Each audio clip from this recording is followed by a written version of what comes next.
السلام عليكم ورحمة الله وبركاته متابعينا الكرام، متابعي قناة فن تربية الطيور، مرحبا بكم إلى حلقة جديدة ودرس جديد. كما لاحظتم في العنوان، كوب ماء وثلاث حبات من التمر وخل تفاح يساوي علاج لأكثر من 20 مرض تصيب به الطيور، وبالإضافة إلى ذلك يعمل عمل المقوي ورافع المناعة، وبالإضافة إلى ذلك الآن استخدمه لعلاج الميجا بكتيريا.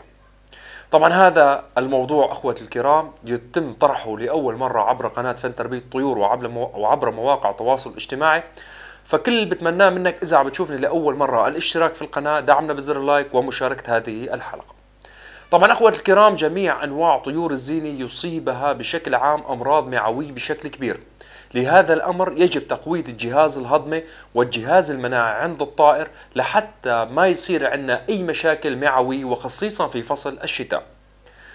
بس صار عند الطير إسهال وصار عندنا مرض معوي، وبالإضافة إلى ذلك برودة الغرفة، راح يكون موت الطائر والنتيجة حتمية.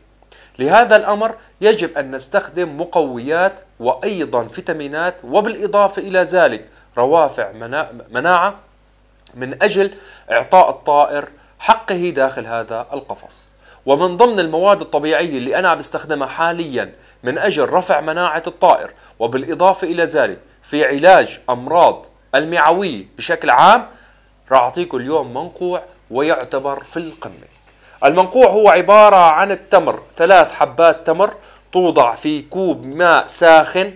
3 حبات تمر توضع في كوب ماء ساخن، يضاف إليها بعد مثل ما انتم شايفين حاليا المي داخل التمر، بصير في عندنا اللون الأصفر، المزيج الأصفر هذا اللي صار نتيجة تحلل التمر في الماء. بعد ذلك نقوم بضربه بالخلاط إذا موجود لدينا الخلاط، أو نقوم بعملية فعس التمر.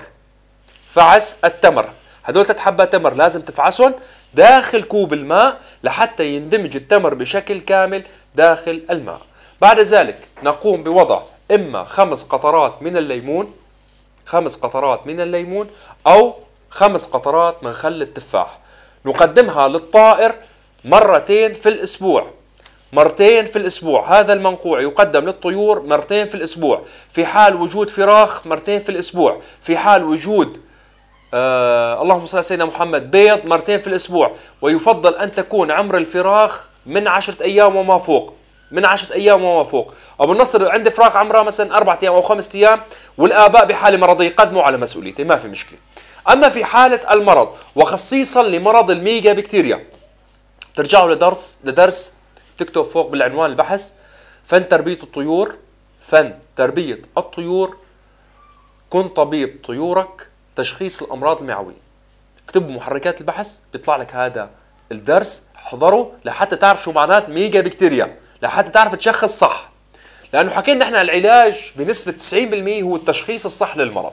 طيب، حطيناه بالمشربية لهذا الماء، نضيف إليه إذا في حالة ميجا بكتيريا الحقانص عم تتحرك بشكل لولبي، نضيف إليه 6 إلى 7 قطرات من خل التفاح. نقدمه للطائر لمدة 7 أيام. طبعا ضمن ال7 أيام عندك أول يومين تطهير للجهاز الهضمي للطائر.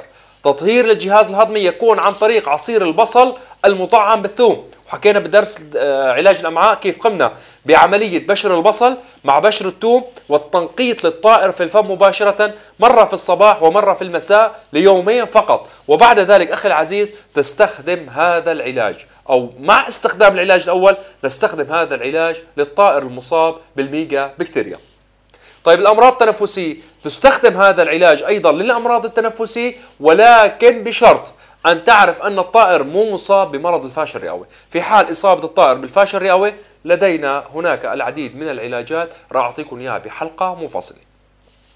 لهذا القدر بكتفي معكم بهذه الحلقة، أتمنى أن تكون نالت إعجابكم.